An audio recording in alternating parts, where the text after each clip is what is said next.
Hello and welcome to this episode of the Tooniversal Glossary, a companion show for the Space Jam Continuum, where we try and consolidate our own waffle into something a little more cohesive and accessible. Yeah. So we're trying to make sense of something that wasn't meant to make, or something that was meant to make sense of something that wasn't meant to be made sense of. Yes? I don't know. You said sense a lot, and sense. That word's lost all meaning. So we're going to make sense of our own nonsense, but that nonsense is about something that shouldn't be made sense of. Let's do the Tooniversal Glossary. This is what we're at. So certain terms and concepts that we are likely to continue referring back to. We'd just like to drag them all together in these little companion episodes. Just put them in one place. For quick reference. Yeah. So, let's I mean, I think, I've written a list, so we can start with the top of the list. Ghosts. Yeah, ghosts have been a prominent feature of the last sort of 10 episodes. Yeah. We've had quite a few of them. At first, we weren't sure whether or not it was just, like visions that they were seeing, or whether or not it was manifestations of toon powers. But then we really kind of just went, no. We just have to accept they're that. Definitely ghosts. Yeah, ghosts are just a thing. But they operate sort of a little differently to you would expect in a lot of cases. Yeah. So your ghost very much exists while you're still alive. Yeah, and can leave your body, and you appear to be able to function without it. At least for a limited time period. Yeah, so we saw glimpses of this quite early on when Daffy was the doctor at the hospital. Yeah. And he sort of had a consultation with other Multiple versions of himself yeah. by smacking himself in the head. Yeah. So like any situation where you sort of get scared out of your skin or like conked on the head or whatever, seems any situation where you'd be sort of out of it. I think the scared out your skin thing... It's literally out of you. Yeah, I think the scared out your skin thing, that can happen in two ways. Because you can definitely get scared out your skin in the Tooniverse. Like your literal skin. You can get scared out of that. But you can also be scared out your body. Frighten the life out of me. I think that's probably the term that is best used. Yes. Like the first time I remember seeing it wasn't necessarily the Daffy episode. That may have come early, I don't know. But the one that always sticks in my mind is... The one where Porky got that hat. Yeah, that episode the where... one with Dizzy Duck. Yeah, where the ghost leaps out and hides in a barrel and then reaches out and grabs the counterpart into the barrel. Yeah. And that's the bit I remember. And we've seen it quite recently as well with Sniffles when he was trying to stay awake. Yeah. And his spirit... was beckoning him to bed. Had already gone to bed and was trying to get him to go to bed. And we've actually seen actual ghost with a job. Yes. It didn't have a normal form, it had ghost form, and it had a job. And it was Porky, was the cop, who was sent round to investigate. And the ghost was there, it had a job. And its job was haunting people. Yeah, exactly. Like it was an accepted member of society. Yeah, it's just something he does. Yeah, but this was a formless ghost. Yeah, so we thought, did we decide that it was the longer it's been out of a body... the more it just adapts to a squishy toon form, so therefore can change shape at will. But, so ghosts are definitely a thing. There's also a subset, so cats have 9. They've got 9 lives. We saw that in one episode where I think it was on stage, and basically I think the cat got knocked out. It was Pied Piper Porky was the episode. Yeah, and the cat's ghosts left it individually, but then came back into it and made it more and more powerful. Yeah, so cats have it just works. It works essentially the same way. They've just got 9, and if the last one's gone, that's them dead. But in that episode, the last one didn't leave, and it was crammed back in, and then the others followed suit, filed in, and it got huge and massive. But yeah, ghosts very much an accepted and quite tangible thing. Yeah. In the Tooniverse. Yeah, definitely. So that's good. That's good to know. That's ghosts. Yeah. Well, I'm going to take that one off. Take that off the list. Done. Yeah, I'm taking everything. So next on my list is giants. Giants again. They're in. Yeah, actual just thing. So we've seen them a couple of times. Yeah. But the first time it was the first time Porky's sort of stature was absolutely confirmed for us. Yes, yeah. Because the giant had a son, and he told us the height of the sun. So we had actual numbers. Yeah, we had numbers to work with. And that was a baby giant, and Porky was tiny. Smaller, yeah. Compared to that. Yeah. So Porky is a diminutive pig. Yes, yeah, definitely. Giants, again, like, we saw another one. Like, he was working, like, in a show business, sort of. Yes, he was. So, like they are... Well, it was when we started talking about the demarcation breaking down, and whether or not, the ones that were willing to kind of flaunt it, the more human-like toons that were willing to flaunt it, was more than likely going to be the Giants, because you ain't going to argue with the Giants. Yes, I remember this. It was that episode. I don't exactly remember which episode or which cartoon it was from, but I remember that, us chatting about that. Yeah, so basically, we think the human toon and animal toon demarcation is sort of starting to break down, if not on a governmental level, but then in a societal level. Like, yes, yeah. And we think the first people to sort of cross that it's likely to be the big guys. Are the big guys. Because it's pick on someone your own size. There's not many people their own size. Yeah. So yeah, Giants, they're in, they're about. Yeah. Next thing on my list is something we've talked about quite a lot. Yeah. It's Killer's Kid. It's Killer's Kid. So, Porky... the Porky we've known for the last...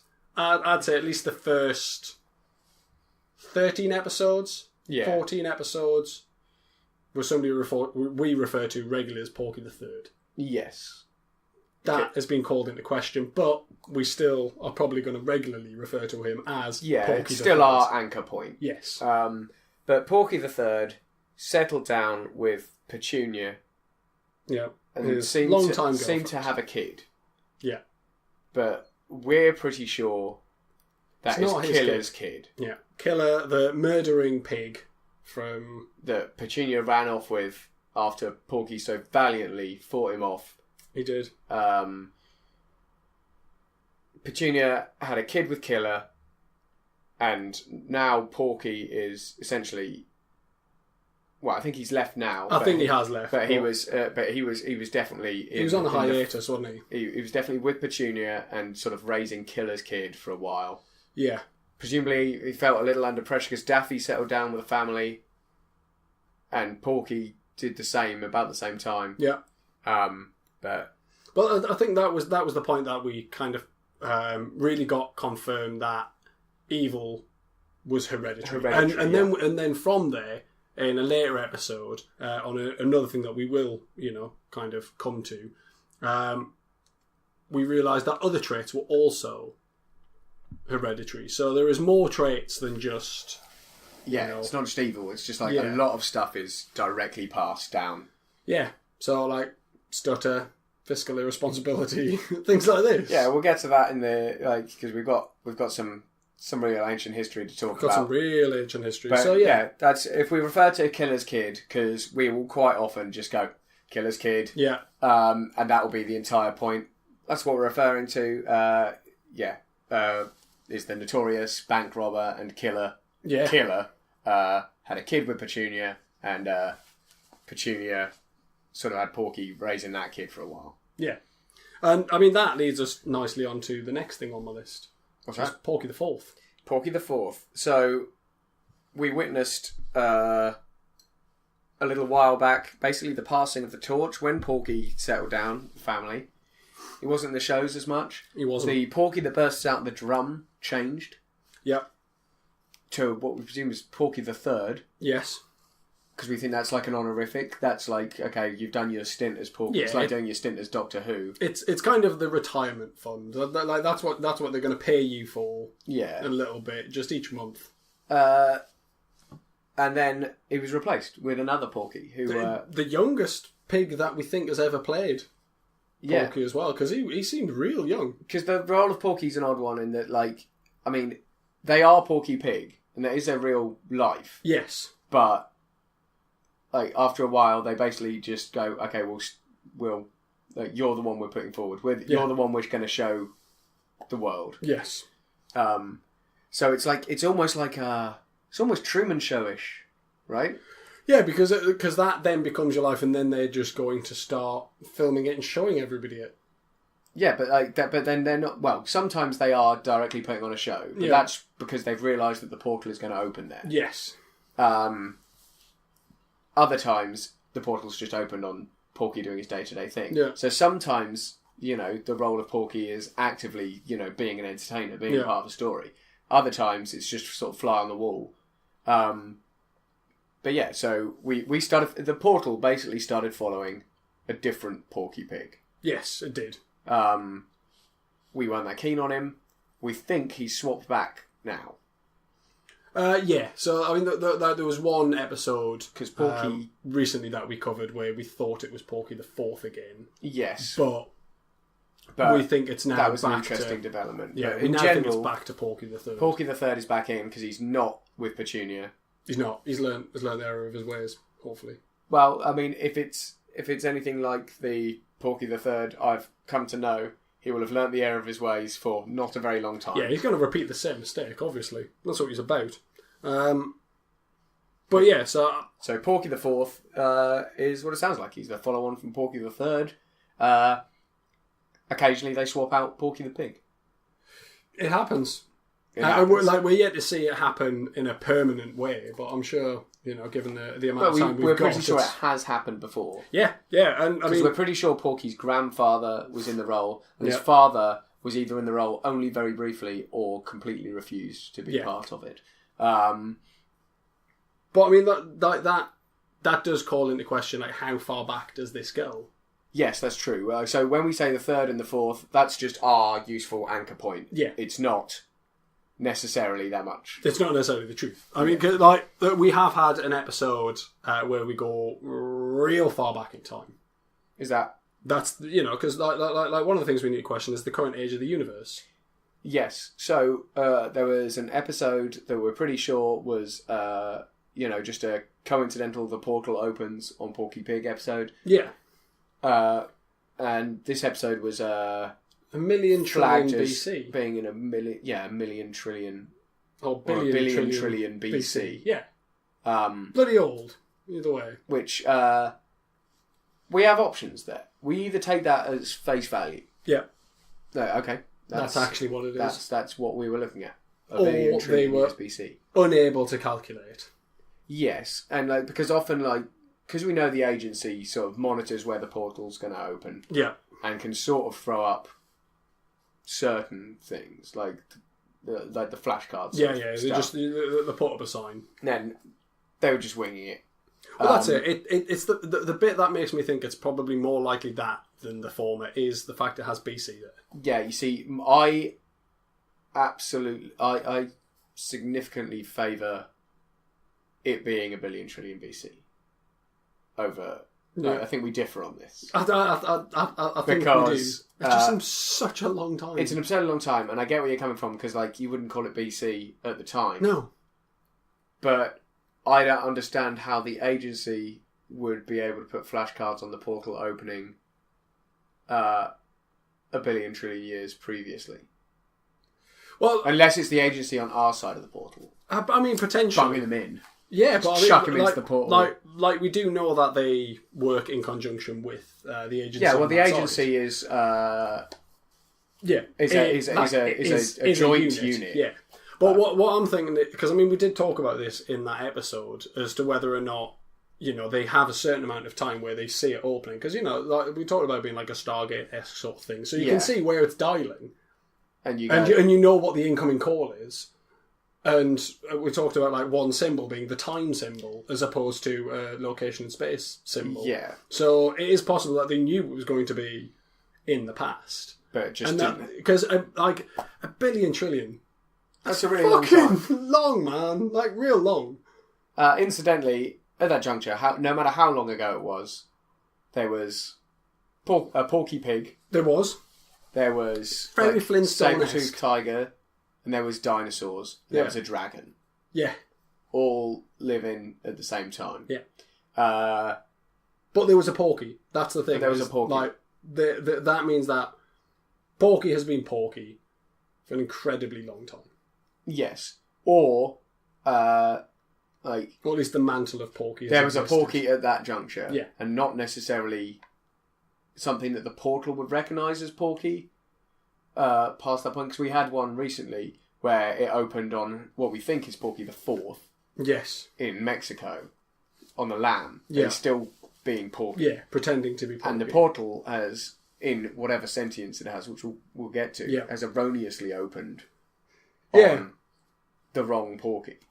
But then, who's to say it was the wrong Porky? Maybe that's just a set of attributes that it will home on.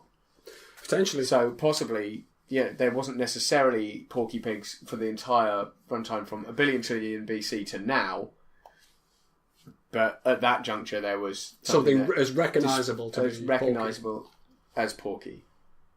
And then, like, over time, those attributes got sort of genetically singled out such that the occurrence was more regular, incredibly frequent. They were desirable genetic traits: fiscal irresponsibility, puffy dough trotters, a stutter, trouser hams, all desirable genetic traits, apparently. Yeah, there you go. So, I mean, that does lead us on to one bit, but I think we should probably save the conversation of Portal last, because I think that's going to I think every time we do a Tooniversal glossary, the subject of our current understanding of the workings of the portal is going to come up. So we'll save that to last. I think it's probably the best thing to do. But I think that, we could tackle a big thing right now, and I'm thinking big thing, Bugs Bunny. Bugs Bunny. He's here now. He's here. So I think we just wanted to talk a bit about Bugs Bunny's ethos compared to the other sentient toons we've seen. Yeah. Because he seems to fill something of a different niche. Yeah, he seems very happy in a place where we haven't seen any other toon really kind of settling. Yeah.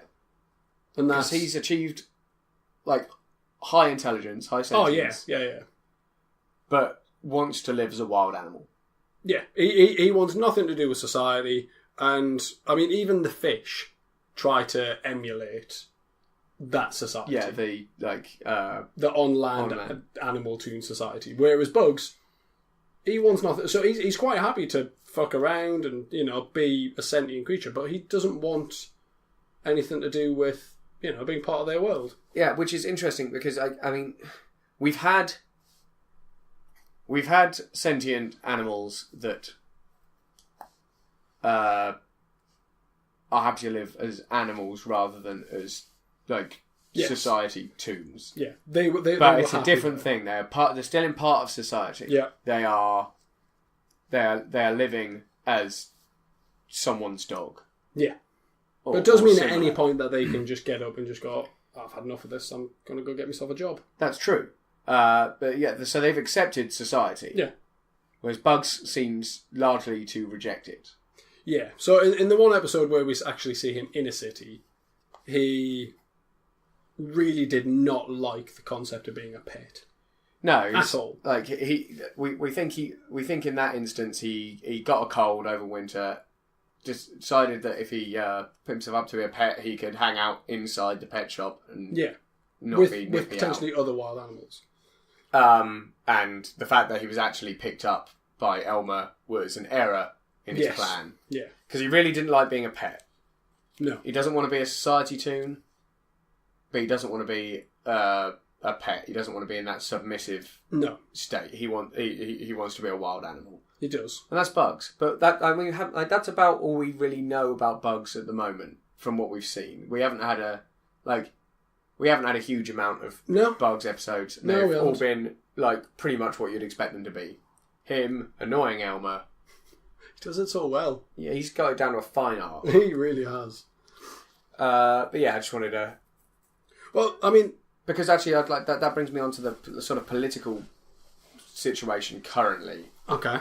Because previously we had it down as there's the city, the animal toons live there, and then outside the city, past some sort of frontier, is the human toons. But we've actually seen little glimpses into other areas of the country. Yeah. Where that's not the case. There's actually far more sort of little pockets than we thought. There is. It's definitely more fragmented than... Because we've seen California. Yeah. And that was actually an interdimensional relationship between toons and humans. Like, they were literally out here talking to Leon Schlesinger of Warner Brothers. Yeah, they were.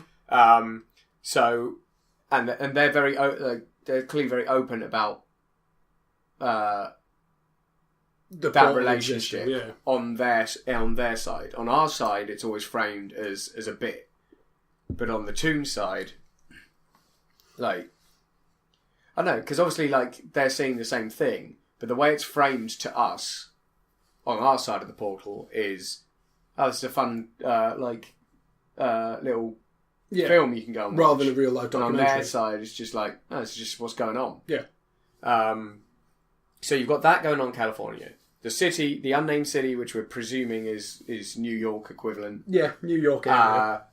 That's for animal toons. Yeah. And we've seen Wyoming and a few other, like, more central states, human toons, with a massive, like, tech drop.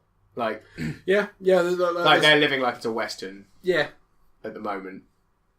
And then we've got, we saw Willoughby. Yeah, which we assumed was Canada. Either Canada or like New England. Yeah, potentially. We're not sure. I like the idea that it's Canada. Yeah, I feel like that's... Like, you had very human toons. Yeah, so they were more like the one where we saw the creepy ghost of Uncle Sam. Yeah. Like, they're very human looking, like quite realistic. They haven't correctly rounded proportioned. And the dogs and the foxes and the bear that we see in the episode, like, they're sentient, they're talking. Yeah. But they don't have like a society. The dogs are in kennels. You know, the foxes live in wild. They're living as animals. So there's definitely a few different societal makeups around the United States and Canada. Yeah. And I imagine we'll start seeing more. I'd imagine so. It is kind of odd how they haven't levelled out. Well, I think it might be like really quite segregated, quite not tribal, but like very definitely separate. Yeah, societies. Like perhaps because we're working on the idea that it's, you know, their America looks like our America and their Canada looks like our Canada, but maybe there's more like geographical reasons as to why they are segregated. Possible massive mountain ranges. At least once or twice, like a map of North America. Yeah, but we didn't see whether or not there was massive mountain ranges. That's true, huge gaping troughs. Like, you know, we didn't see any of the actual geographical reasons for why they might be segregation. Because up until very recently, we weren't aware that plains existed. Yeah, and then we saw plains. Because, you know, like, in our world, we had segregation for a long time, you know, due to geographical changes. You know, we couldn't get over mountain passes, so, you know, societies were different on different sides of valleys. Yeah, and now that, you know, they've got the plain and stuff, maybe we're going to start seeing a mellowing out, a more. You know, it's possible, and also like because we start seeing that demarcation break down a little, presumably due to there being more at stake with the war on, maybe that will see the ethos across the whole place just gel a bit more. Yeah, hopefully that'd be good. But I've got 3 more things on my list. 3 more things. Yeah, one of them we're talking about last. Another one is holiday jobs, because we're talking about Bugs, and in the episode where Bugs ends up being Elmer's pet, he's pacing around his hutch, his cage, little area, and he's muttering to himself, I could have been anything. You know, I could have been an Easter bunny. And we did talk about this when we talked about... that Sniffles episode. The Sniffles episode, where he was waiting for Santa Claus to come, and we decided, okay, well, Santa's real. Yeah.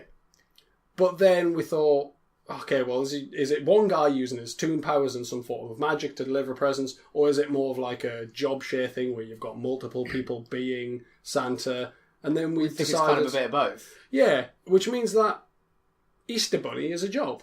Yeah, because we pretty much decided that because Sniffles had a very specific date. A very specific time when Santa was going to turn up. So it's clearly more organised. Yeah. But also, he did come in, he's flying on a sleigh, doing the Santa bit. He's doing the Santa bit. So we think that... Did we conclude that essentially there are a good number of people, sort of like having a mall Santa? Yeah. So you got your shopping centre Santa, and he is actually doing Santa job. So he gets sleigh, gets his flying reindeer, and he goes around, he delivers the presents for his area. But you get a time slot. But the important part that merged the two ideas is that essentially that those jobs, for as long as they're acting within their remit, the sort of stigma against using your toon powers is lifted. It's like the weight, it's waived. Yeah. You're allowed to use your toon powers during that time to do that job. Because you can't be Santa and not use your toon powers to do the job of Santa. How else would you get about and do bits? Exactly. So same with Easter Bunny, Tooth Fairy, all that. But also sort of we jazz. thought maybe it extends to mythical beings as well. Yeah. It's just your job is mythical being. Yeah. So therefore, you've got to use your toon powers within the context of that job. Exactly. And having Bugs say, could have been anything, could have been an Easter Bunny, really kind of hammers that home. So that's good. But the next thing on my list was, it was pretty dark.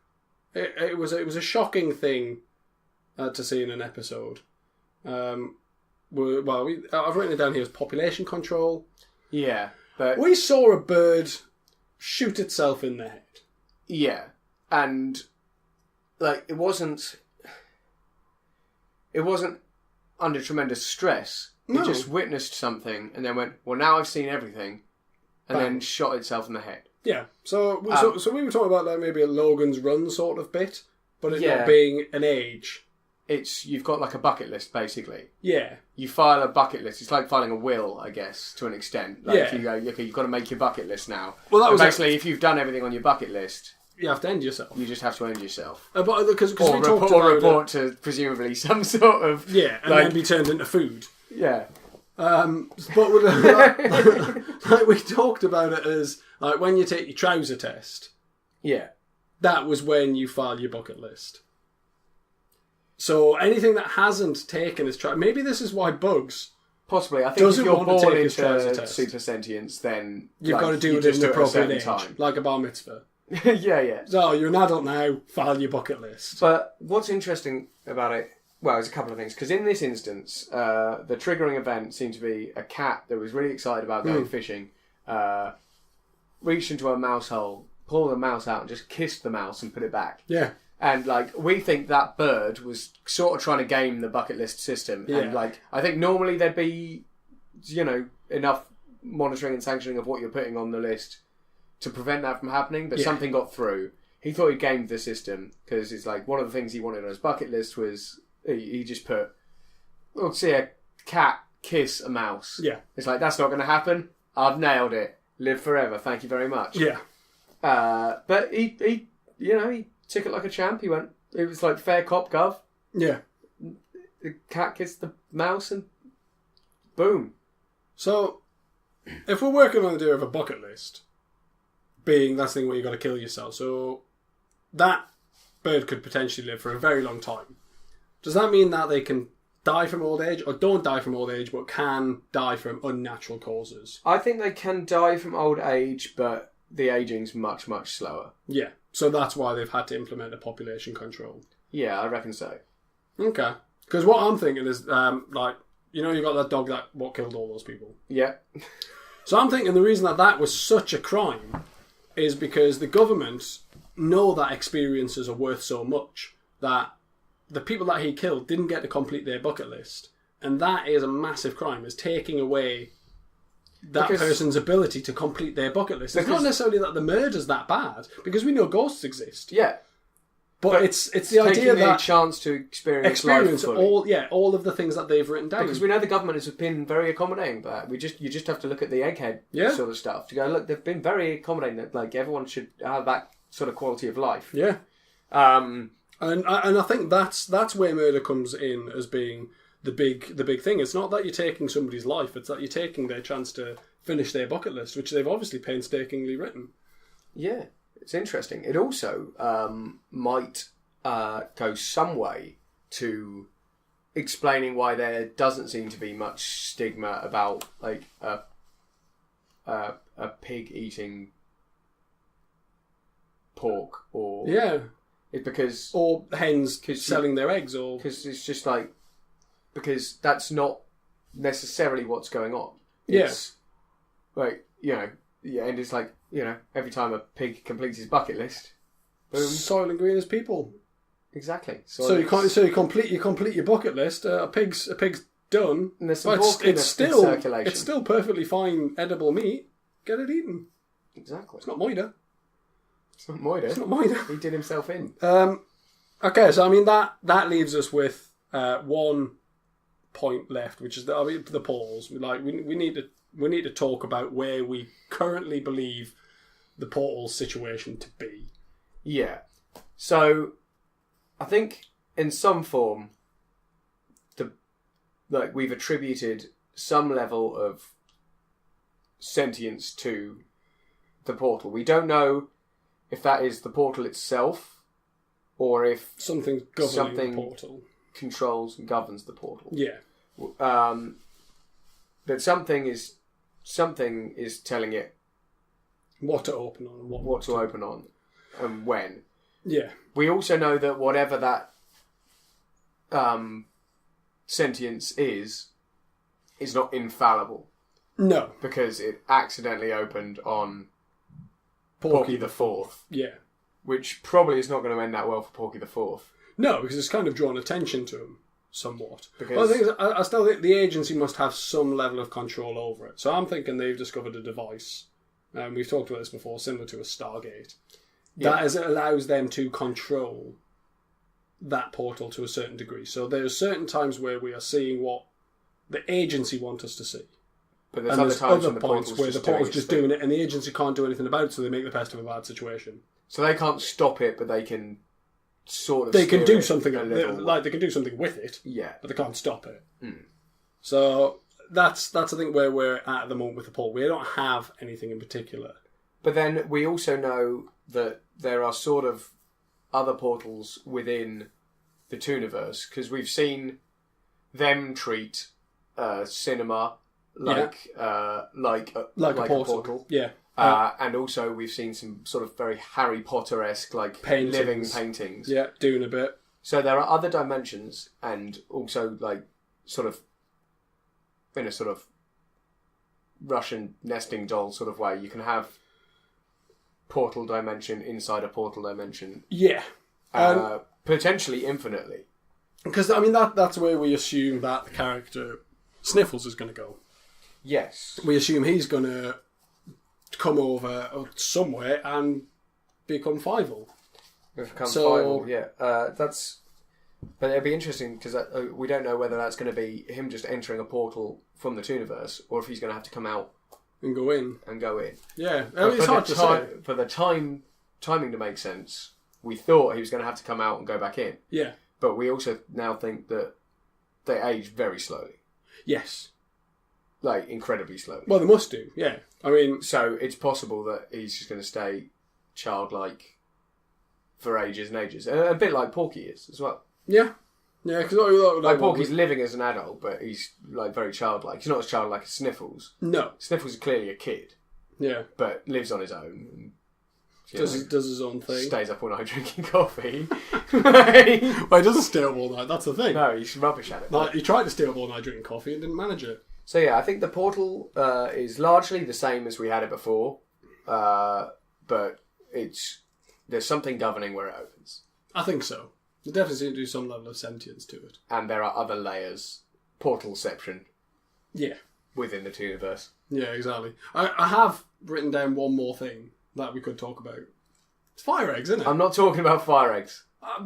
You talked for about 10 minutes about fire eggs. It's not happening. I think it's a Tooniversal glossary over. No fire eggs. All right. Fine. Bye. Bye.